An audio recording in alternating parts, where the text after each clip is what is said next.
Olá, pessoas! Estamos aqui de volta na nossa terceira aula do curso de TET e vamos hoje começar a falar sobre o assunto da estrutura dos sólidos cristalinos.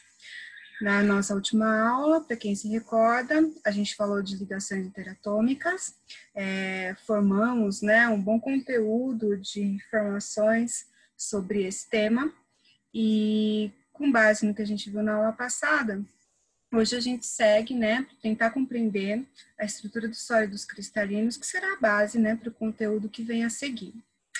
Para a gente começar a estudar esse conteúdo, eu vou compartilhar minha tela aqui com vocês.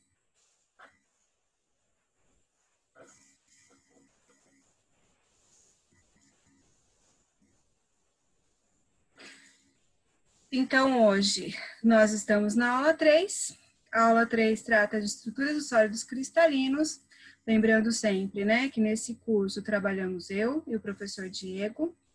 E eu vou apresentar esse conteúdo para vocês hoje. O que a gente vai aprender nessa aula de hoje? Vamos ver aqui um pequeno sumário. Conceitos fundamentais, cristalinidade e não cristalinidade. Nós já falamos um pouquinho sobre isso na aula passada. Conceito de retículo. Sobre células unitárias, o que vamos aprender? Número de coordenação e o FEA, fator de empacotamento atômico. Também vamos aprender sobre as estruturas cristalinas dos metais, a organização atômica dos metais na forma cristalina. Vamos conhecer a estrutura CFC, cúbica de faces centradas, CCC, cúbica de corpo centrado, e a HC, hexagonal compacta. Vamos aprender a fazer e compreender alguns cálculos de densidade, entender o que é polimorfismo e alotropia, falar um pouquinho sobre sistemas cristalinos e densidade atômica, linear e planar. Veja, é bastante conteúdo, para essa aula, mas tenho certeza que a gente não vai ter nenhuma dificuldade em aprender tudo isso. Então, vamos lá.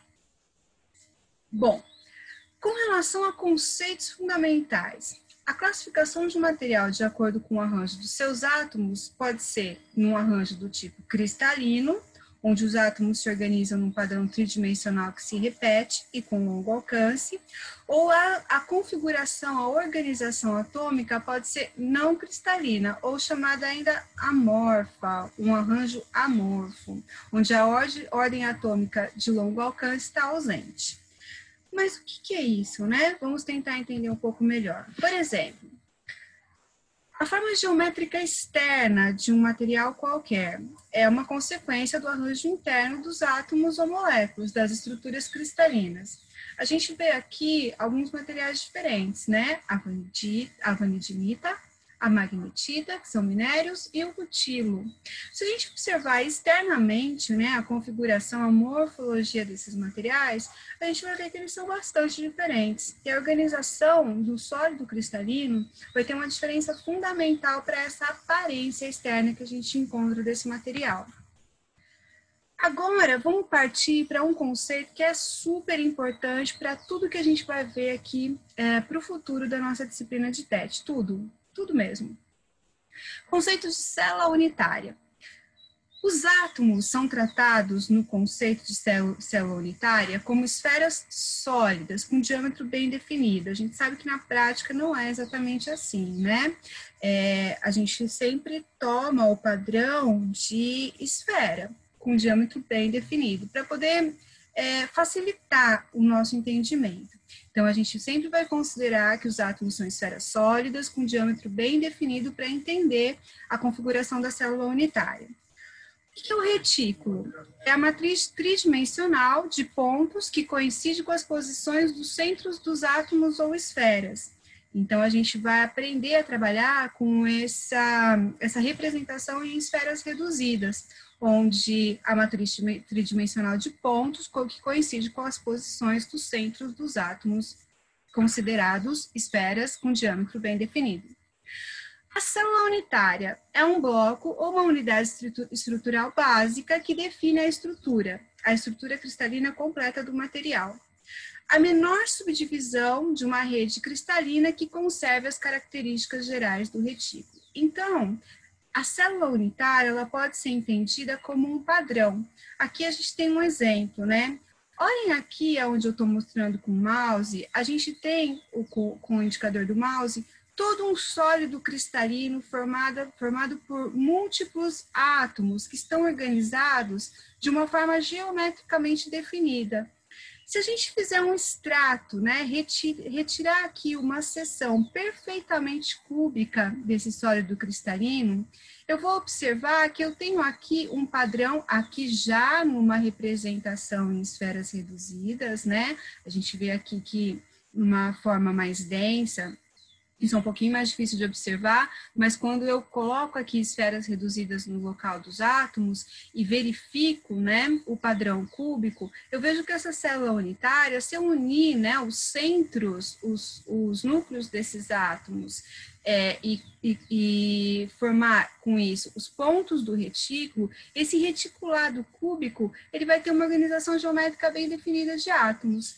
E esse padrão de célula vai se repetir em todo o sólido cristalino. Esse é um exemplo, né? Se nós estivéssemos falando de uma parede, o padrão seria cada tijolinho se repete com a mesma forma para construir o sólido inteiro da parede. Aqui, cada retículo cristalino, cada célula unitária com sua configuração própria se repete para formar esse sólido cristalino completo que eu mostro aqui na esquerda. Então, eu acho que fica simples de entender assim na forma de um padrão. Vamos dar uma olhada aqui nesta animação, que ela vai nos mostrar como que os átomos se agrupam para organizar a formação dessa célula cristalina e do retículo completo e do sólido cristalino como um todo. Vamos lá dar uma olhada.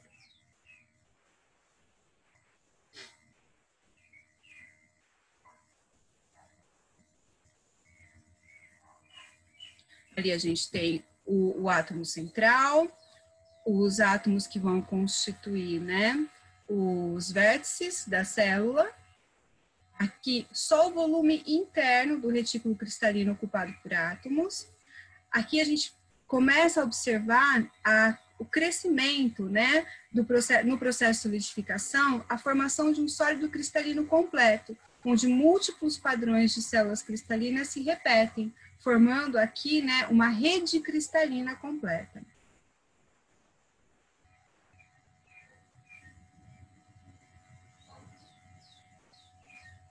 Tridimensionalmente fica mais agradável, né, de visualizar, mais simples de compreender.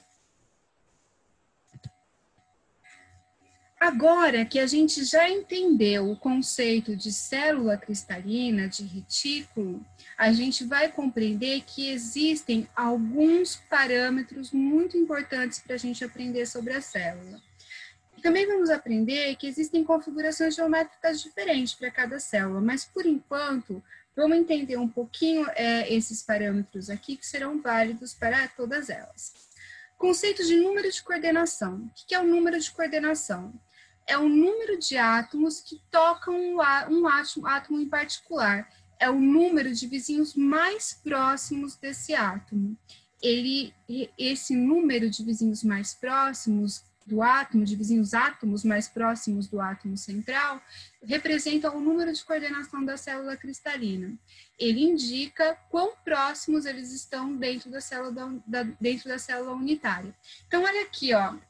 Nesse exemplo aqui, ó, dessa configuração do tipo A, eu vejo que esse átomo aqui representado em preto, ele tem 1, 2, 3, 4, 5, 6 vizinhos mais próximos. Átomos que o tocam, que estão mais próximos dele. Não quer dizer que não haja mais átomos no sólido cristalino. Existem, mas eles não são tão próximos quanto eles que estão muito pertinho dele. E aqui no exemplo B, eu vou contar, né, para este átomo aqui que está no centro desse cubo, quantos vizinhos mais próximos ele tem. Ele tem 1, 2, 3, 4, 5, 6, 7, 8. 8 vizinhos mais próximos. Sendo assim, o número de coordenação para essa representação A é 6. NC igual a 6. E aqui, o número de coordenação para essa representação do tipo B é essa daqui, ó. NC, número de coordenação, igual a 8. Então, número de coordenação igual número de átomos vizinhos mais próximos, que estão coladinhos ali naquele átomo central. E para os metais, cada átomo possui o mesmo número de vizinhos. Isso quer dizer o quê? Que todos os átomos dos metais vão ter o mesmo número de vizinhos? Não. Que para cada representação geométrica, cada átomo que eu tenho aqui, nessa estrutura e nessa estrutura, vão apresentar o mesmo número de vizinhos mais próximos. Se eu expandir aqui, né, essa configuração e fizer em relação a esse átomo daqui, aí eu desenho o átomo que tem que aparecer lá, aqui, aqui. Eu vou observar que esse átomo aqui, que é vizinho do o átomo vermelho, que é vizinho desse átomo preto, ele também, se eu representar todos os átomos aqui dos vértices, ele também vai ter 6 vizinhos mais próximos. E aqui também, se eu representar o restante desse sólido cristalino e mostrar quantos vizinhos mais próximos esse átomo vermelho tem, ele vai apresentar 8 átomos vizinhos mais próximos. Então, para cada representação de estrutura cristalina, permanece para cada átomo o mesmo número de vizinhos mais próximos. Então, o número de coordenação não muda para cada representação de célula unitária. Outro fator super importante aqui, quando a gente fala de célula unitária, é o fator de empacotamento atômico, o FeA. O FeA é a fração do volume da célula unitária ocupada por átomos, esferas sólidas. Então, o fator de empacotamento atômico vai ser calculado em função dessa equação. O fator de empacotamento atômico será igual ao volume dos átomos dividido pelo volume total de cada célula. Volume dos átomos. O volume dos átomos vai ser calculado aproximando a forma do átomo de uma esfera, então a gente vai usar o volume da esfera, e o volume total da célula a gente vai calcular através da equação que calcula o volume para um cubo. O fator de empacotamento atômico máximo é 0,74, 74% da célula ocupada por átomos, por massa de átomos. Isso é o máximo possível para esferas iguais, quando a gente considera esferas iguais. Parâmetros de rede. O que são os parâmetros de rede? São as medidas das arestas da célula unitária e seus ângulos. Onde que está isso aqui, né?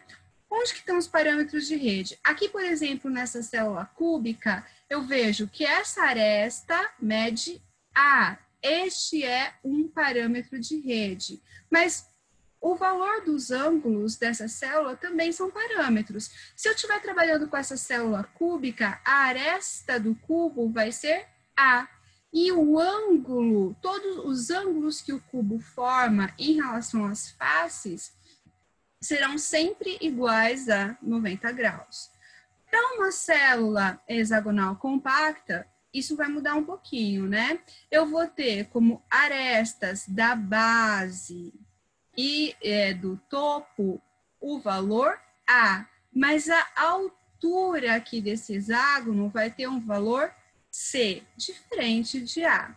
O ângulo entre as faces não será sempre igual. Eu vou ter ângulos de 90 graus e vou ter ângulos maiores que 90 graus, formando ali a união entre as regiões do hexágono.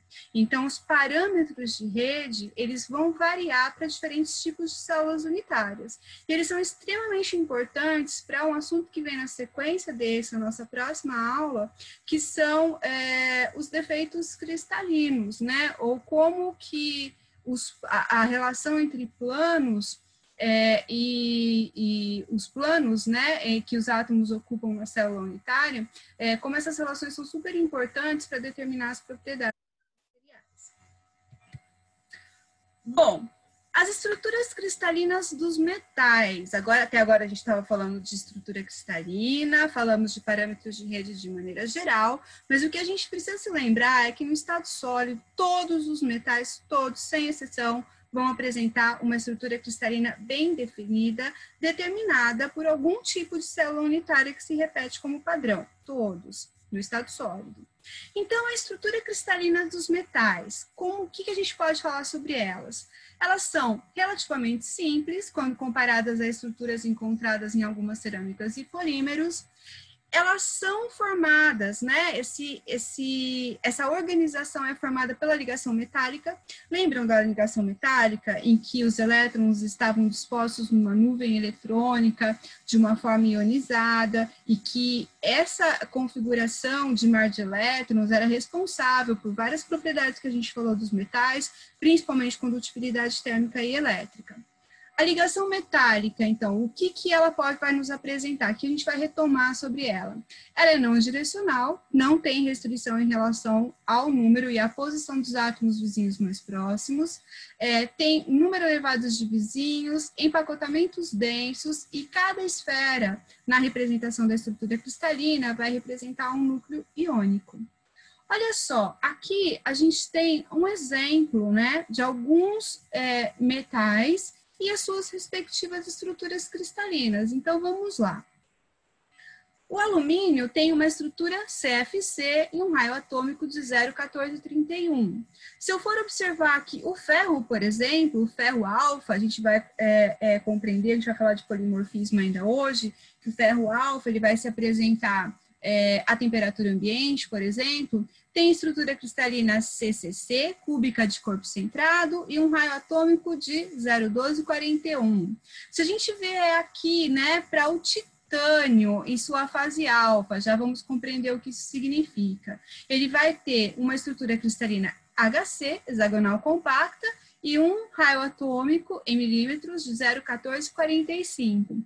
Entre outros exemplos aqui, né, que a gente tem do cádmio, do chumbo, cobalto, super interessantes para a gente observar que a estrutura cristalina, né, a configuração que os átomos se apresentam no estado sólido, ela é geométrica, mas ela não é a mesma. Para os metais, ela varia bastante. E aqui, a gente escolheu metais que vão apresentar estrutura cristalina do tipo CFC, cúbica de faces centradas, HC, hexagonal compacta, ou CCC, cúbico de corpo centrado. E observe, não existem só esses 3 tipos de estruturas cristalinas, né? A gente vai aprender que existem muito mais, mas isso a gente vai deixar para a sequência desse conteúdo. Vamos falar aqui um pouquinho de cada uma das 3 estruturas já apresentadas. A estrutura cristalina cúbica de faces centradas, ela vai ter essa configuração aqui, ó.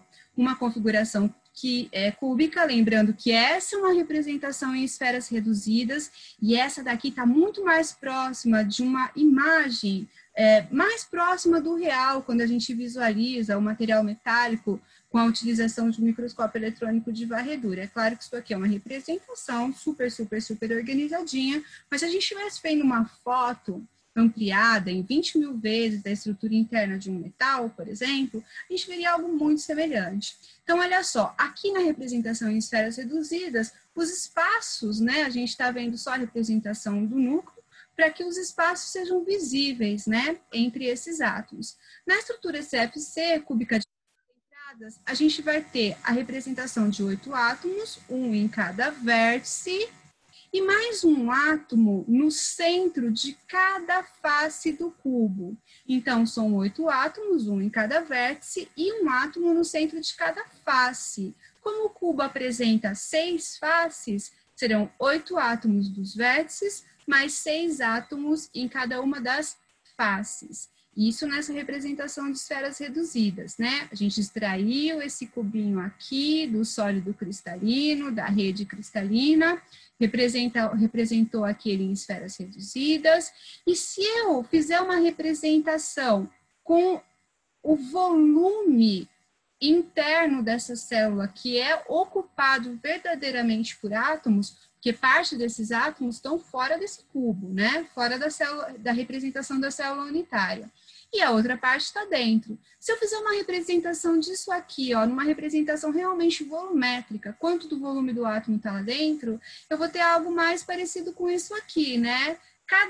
Cada átomo das faces vai estar com a metade dele para dentro da célula unitária, cada átomo dos vértices vai estar com 1/4 dele apenas para dentro da célula unitária. Então, essas são as maneiras, né, de representar essa célula unitária cúbica de faces centradas. Aqui a gente vem para os parâmetros de rede da célula da estrutura CFC.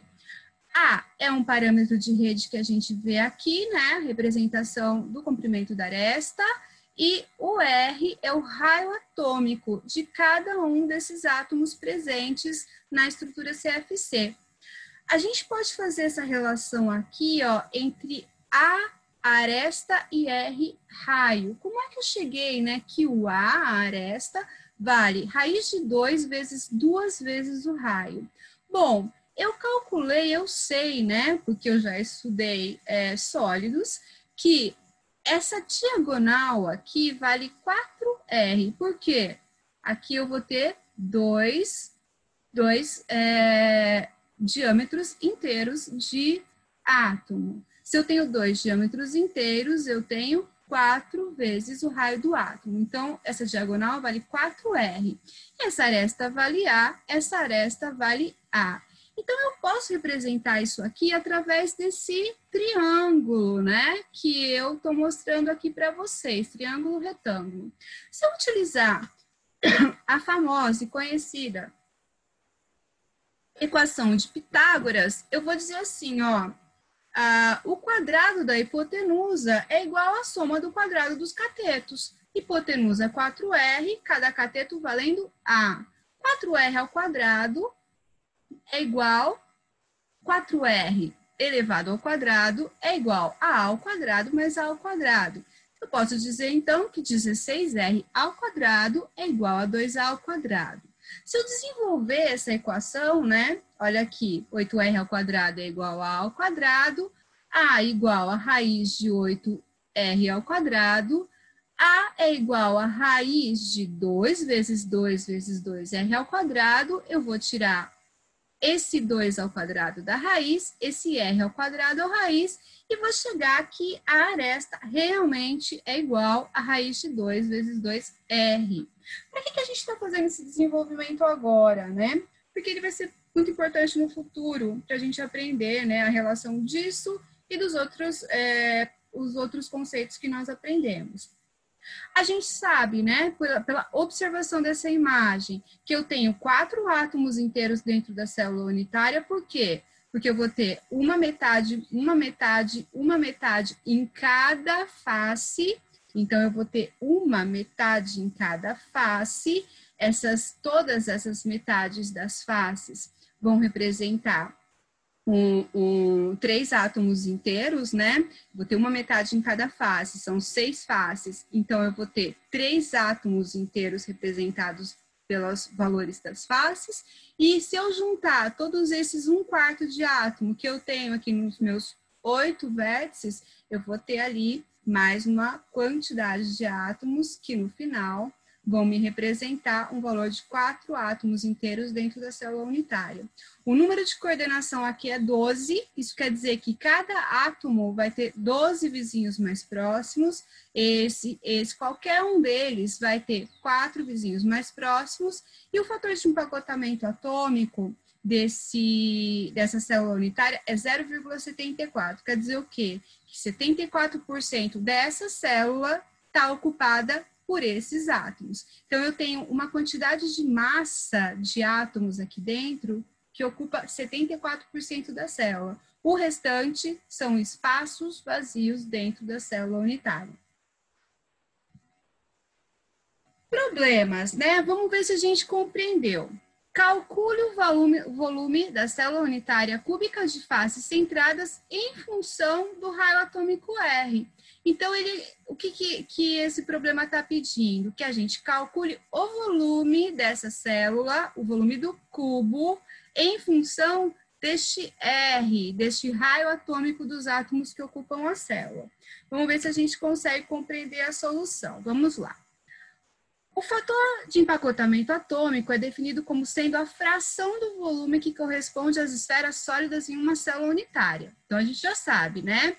FEA, volume das esferas, V, pelo volume total da célula, VC. Isso vale para qualquer tipo de célula, não apenas a célula cúbica de faces centradas, tá? Vamos aprender isso também.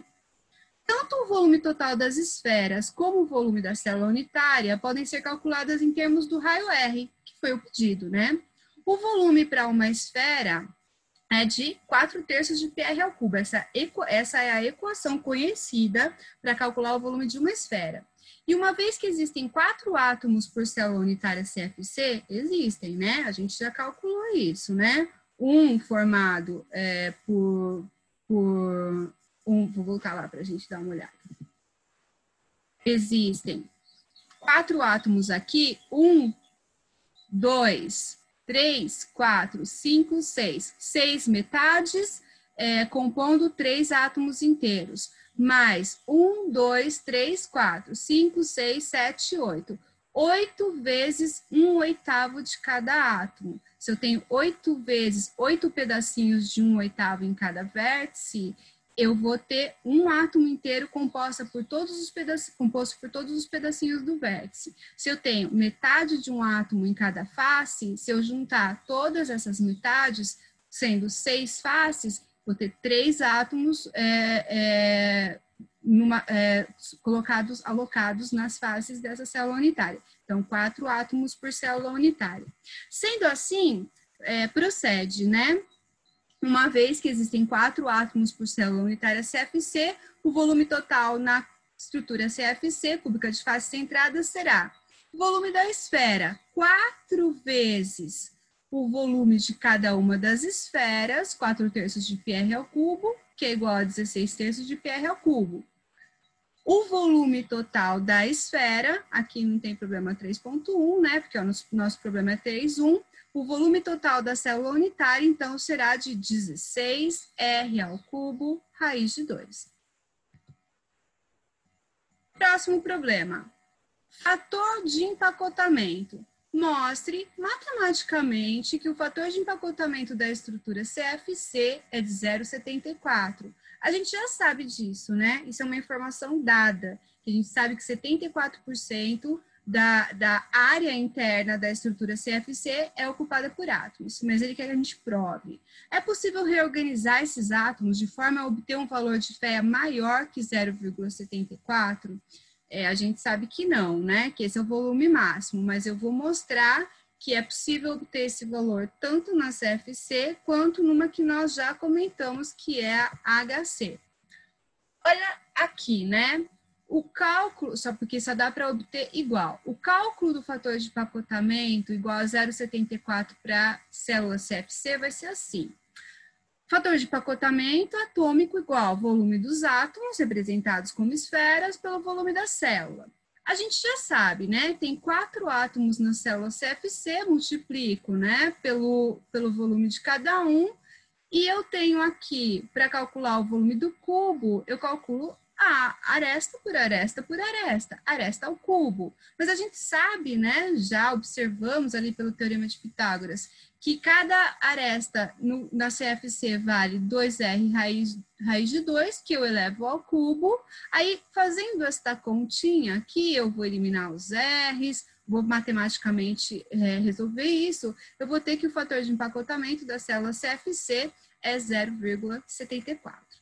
Daí, ele me pergunta assim, olha, é possível ter um fator de empacotamento atômico maior que 0,74? Não, não é possível.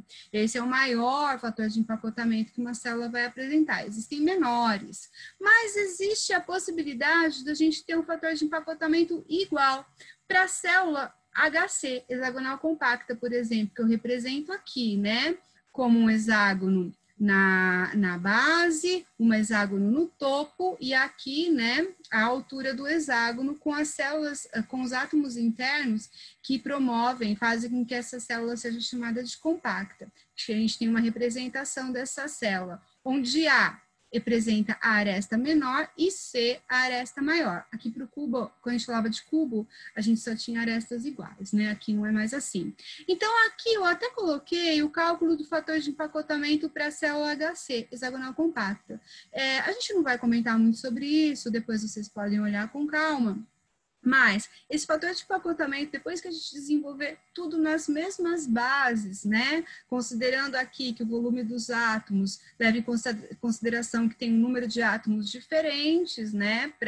Aqui eu tenho 6 átomos dentro da estrutura interna aqui do hexágono, e não 4, como eu tinha na estrutura CFC, e que eu tenho aqui um valor de célula calculada em função de um hexágono e não de um cubo, são essas as diferenças apenas. No final, calculando tudo, eu vou chegar ao mesmo número, mesmo fator de empacotamento atômico. Então, com relação à pergunta, a gente já provou aqui que é 0,74 mesmo, já respondeu que não dá para ser maior e mostrou ainda que dá para ser igual, né? A CFC vai ter o mesmo fator de empacotamento da célula HC, hexagonal compacta.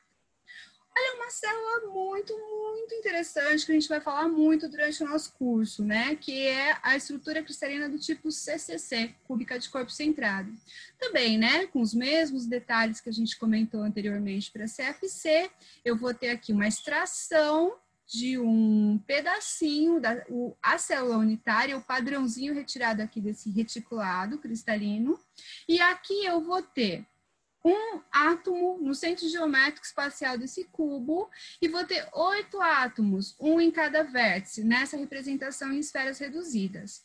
Se eu fizer para uma representação onde eu vejo de verdade o volume que cada átomo ocupa aqui dentro da célula unitária, eu vou ver que eu tenho um átomo inteirão lá no centro, que é esse aqui, e vou ter 1/8, um pedacinho, né, de cada um dos átomos que ocupam os vértices. A aresta, essa aresta que a gente calculou para CFC, a gente não precisa calcular aqui para CCC não, né? Porque vai estar bem semelhante a forma de calcular. Mas, enfim, eu posso afirmar para vocês que o valor é 4/3 de 2Rs, e posso dizer também que tem 2 átomos inteiros ocupando a célula unitária, um inteirão mesmo, e 8 pedacinhos de 1/8 dos átomos dos vértices. O número de coordenação é 8. Aqui dá para contar, né? É facinho, porque a gente tem um átomo bem aqui no centro. Ó. Vê que esse átomo ele tem 4 átomos vizinhos aqui e 4. Não tem nenhum mais perto, são só esses. Então, o número de coordenação é 8. E o fator de empacotamento atômico desse átomo vai ser menor do que o da CFC. Vai ser igual a 0,68. Então, só 68% dessa célula está ocupada por átomos. O restante é espaço vazio. Então, a maneira de compreender é bem semelhante à da CFC. Além da CFC e da CCC, a gente tem essa estrutura HC, que é chamada de hexagonal compacta, a gente comentou um pouquinho já. Então, ela é formada por uma estrutura hexagonal, é um hexágono, né? E esse hexágono eu vou ter 1, 2, 3, 4, 5, 6, 7 átomos no topo, 7 átomos na base, 14 átomos. Mais 3 átomos aqui dentro, né, na metade dessa estrutura hexagonal, 17 átomos. Mas a gente sabe que lá dentro não vai ter tudo isso, não. Aqui a gente está tirando um extrato, um pedacinho, né, um padrãozinho, um tijolinho aqui do reticulado cristalino. Aqui a gente está vendo uma representação em esferas reduzidas, e aqui a gente está vendo só as partes dos átomos que ficam para dentro aqui desse reticulado, desse retículo HC. E se eu somar todos esses pedacinhos, né, que não são exatamente metades, que não são exatamente 1/8, é um pouco mais complexo, mas somando tudo, como eu mostrei para vocês no slide para CFC, eu vou observar que aqui dentro eu vou ter 6 átomos dentro da célula unitária, que o número de coordenação será 12, cada átomo, né? Cada átomo desse daqui, todos terão o mesmo número de vizinhos próximos. O número de vizinhos mais próximos de cada átomo desse aqui será 12. Acredita em mim, às vezes é difícil de enxergar, mas é verdade, porque o padrão se repete, né? Esse reticulado, ele vai ter uma organização tal que a distância entre os átomos, ele se mantém. E o fator de empacotamento atômico a gente até calculou, né? Mostrei o cálculo rapidamente quando a gente falou sobre estrutura CFC, será 0,74. Quer dizer, 74% desse volume da célula unitária vai estar sendo ocupada por átomos. O restante são espaços vazios. E a gente está vivendo no futuro que esses espaços vazios são super importantes, né? Porque se não houvesse eles, a gente teria uma série de problemas com esses materiais. Aqui, né, que considerações a gente pode falar sobre os parâmetros dessa estrutura HC? Que essa aresta, ela é igual a 2 vezes o raio de cada um dos átomos. Que essa aresta secundária, a C, ela é igual a 8 terços vezes, raiz de 8 terços vezes 2R. Que a relação ideal é que C sobre A seja igual a 1,633. Por que a relação ideal? Porque a gente vai ver que existem alguns tipos de defeitos, variações que as estruturas podem apresentar. E isso pode variar eventualmente. Essas são as informações sobre a estrutura HC. A gente também pode calcular a densidade teórica. Olha que bacana, quantas informações a gente está tendo aqui sobre estruturas. Conhecendo-se a estrutura cristalina de um sólido metálico, lembrem-se, metais no estado sólido sempre tem estrutura cristalina definida, é possível calcular sua densidade, a sua relação entre massa e volume. E olha só, como é que eu calculo a densidade? Eu uso essa equaçãozinha aqui, ó, onde esse ρ representa a densidade, que é igual a N vezes A dividido por VC vezes N maiúsculo A maiúsculo. N pequeno quer dizer número de átomos associados a cada célula unitária. O A, ele vai me dizer o peso atômico. O volume, o VC vai me dizer o volume da célula unitária.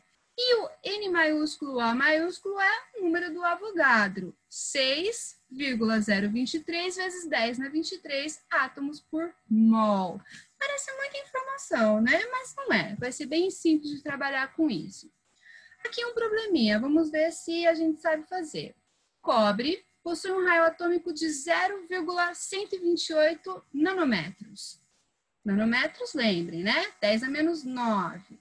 Uma estrutura CFC, cúbica de faces centradas, e um peso atômico de 63,5 gramas por mol. Informações do problema. Calcule a sua densidade e compare com o valor encontrado na literatura, já tabelado, né, para esse material, que é 8,94 gramas por centímetro cúbico. Ele nos dá aqui a equação da densidade que nós acabamos de discutir agora. Vamos ver se a gente tem a resolução? Olha só, temos, que surpresa! Olha só, uma vez que a estrutura cristalina é CFC, o cobre tem estrutura cristalina CFC. Vocês querem conferir? Vou voltar, ó. A gente viu uma tabelinha. Aqui, olha só. Cobre CFC. Não menti, hein? Vamos lá para o probleminha. Uma vez que a estrutura cristalina do cobre é CFC, N, o número de átomos por célula unitária, é 4. Além de... Por que a gente sabe disso? Porque a gente aprendeu isso também. Estrutura cristalina CFC, número de átomos dentro da célula unitária é 4. Vamos relembrar? Olha aqui. Aqui, ó. Estrutura cristalina CFC do cobre, número de átomos dentro da célula unitária é 4. Ok, informação que já obtivemos. Excelente.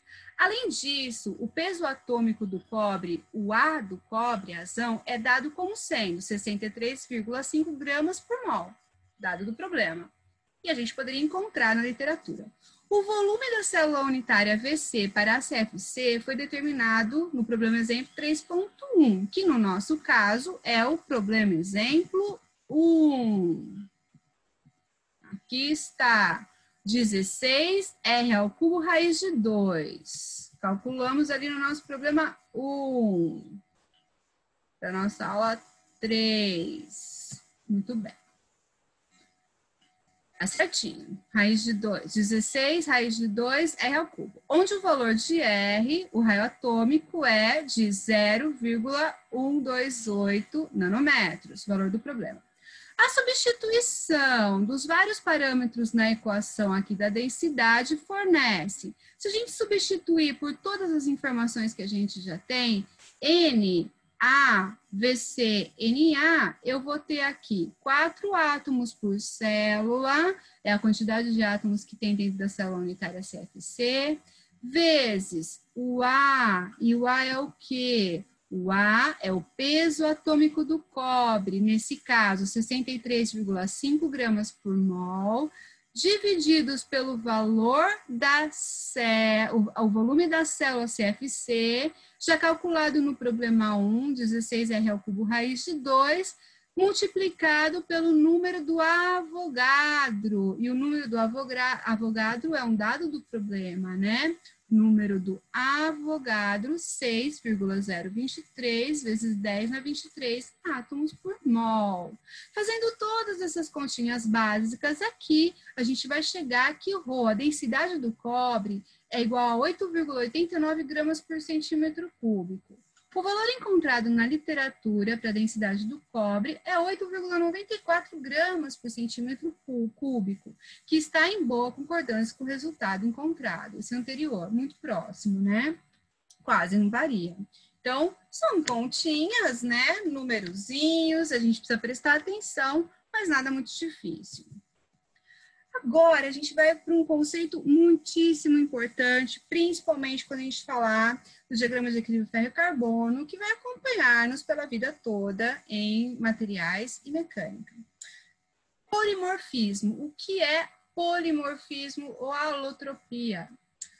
Vamos lá. E alotropia. Quando um metal, ou alguns dos metais também, apresentam mais de uma estrutura cristalina, em diferentes temperaturas e pressão. Quando isso ocorre em sólidos elementares, isso se chama alotropia. Mudanças de propriedade costumam acompanhar transformações polimórficas. Por exemplo, o carbono. Isso quer dizer o quê? Que em diferentes temperaturas e pressões, um mesmo material pode apresentar estruturas cristalinas diferentes. Ele pode modificar a sua estrutura cristalina.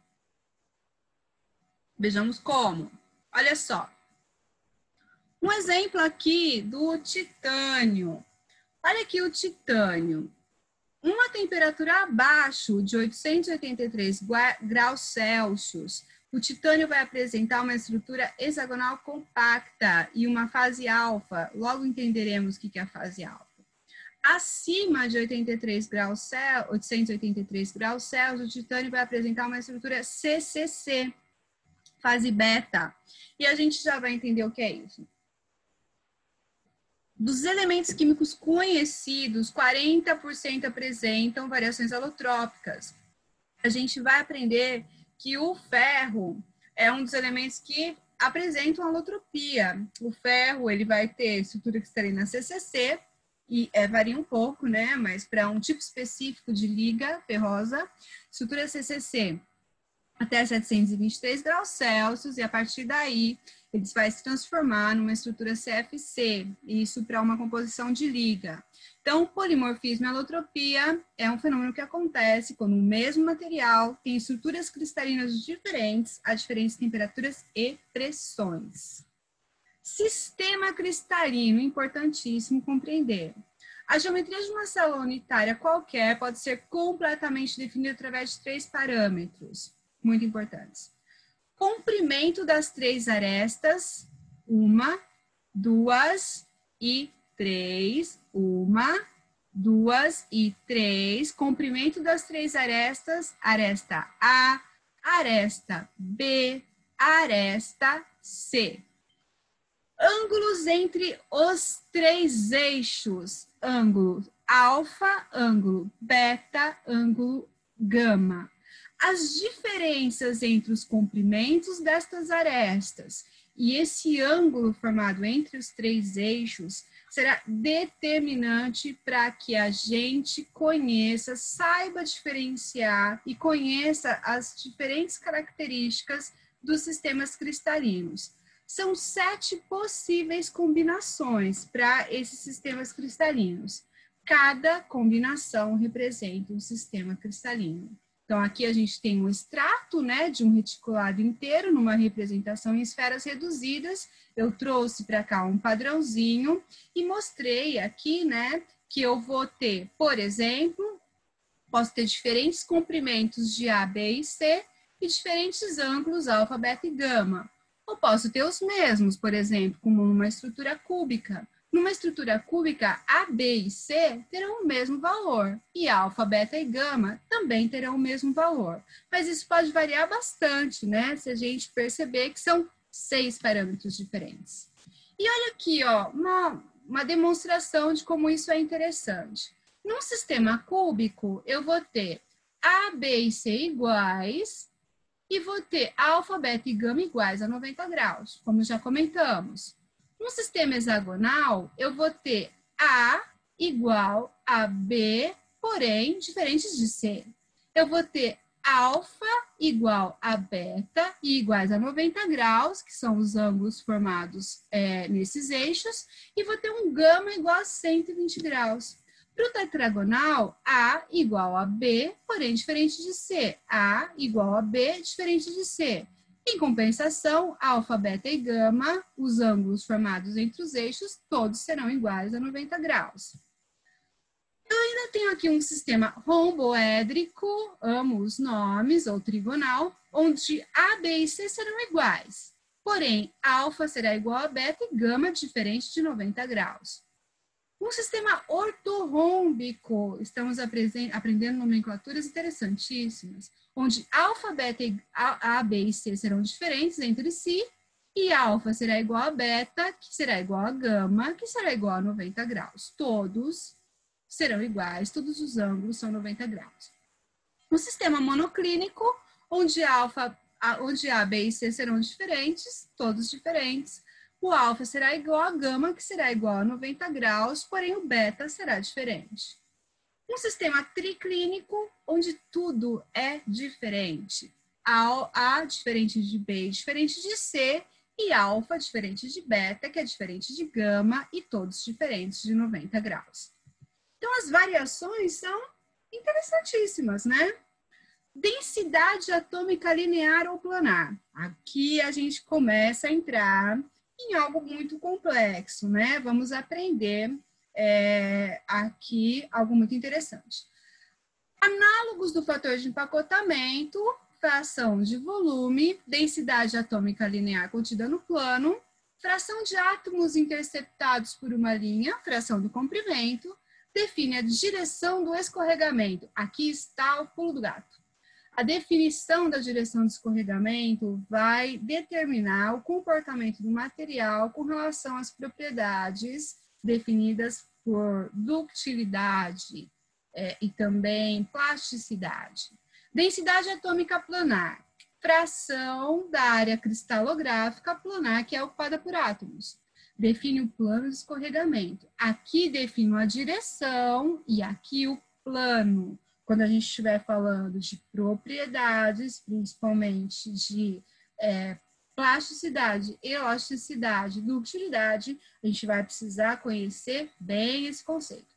Ambas as direções do vetor e do plano devem passar pelo centro dos átomos.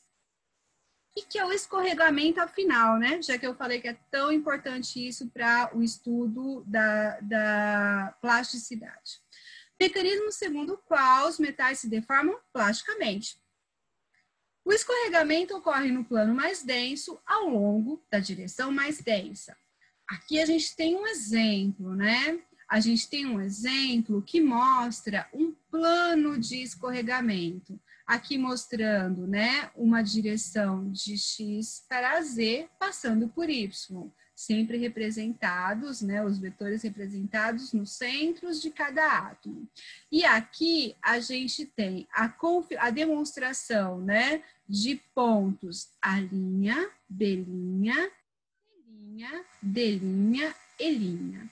Se eu estiver mostrando numa visão de plano, eu vou ter a formação deste plano A', B', D', E' com C' ao centro. Porém, a gente não precisa trabalhar com este conteúdo agora. A gente já aprendeu bastante coisa nessa aula, aprendemos 3 tipos de células unitárias, seus parâmetros, suas características, seus detalhes, suas definições. Aprendemos ali alguma coisa a respeito do cálculo da densidade, como trabalhar com os átomos, a relação, né? Do volume dos átomos com o volume das esferas, como que esse padrão célula unitária é importante para a constituição do reticulado cristalino e também para a compreensão da estrutura dos materiais sólidos. Para a próxima aula, o que a gente vai poder aguardar? Estudos de materiais monocristalinos, policristalinos, isotropia e anisotropia e defeitos cristalinos. Por hoje, este era o meu recado. A gente tem aqui algumas questões que vocês podem tentar resolver. Eu vou colocar na nossa plataforma exercícios que vocês poderão resolver com o auxílio da plataforma. Mas essas aqui são boas perguntas, né, para vocês se fazerem e de repente encontrarem a resposta aqui dentro do nosso conteúdo. E por hoje, nós ficamos por aqui. Eu vou interromper o meu compartilhamento, dizer a vocês que é sempre um prazer estar aqui com vocês, mostrando um pouco, né, do conteúdo da disciplina, tentando fazer das nossas aulas remotas o mais interessante possível. Beijos, até a próxima.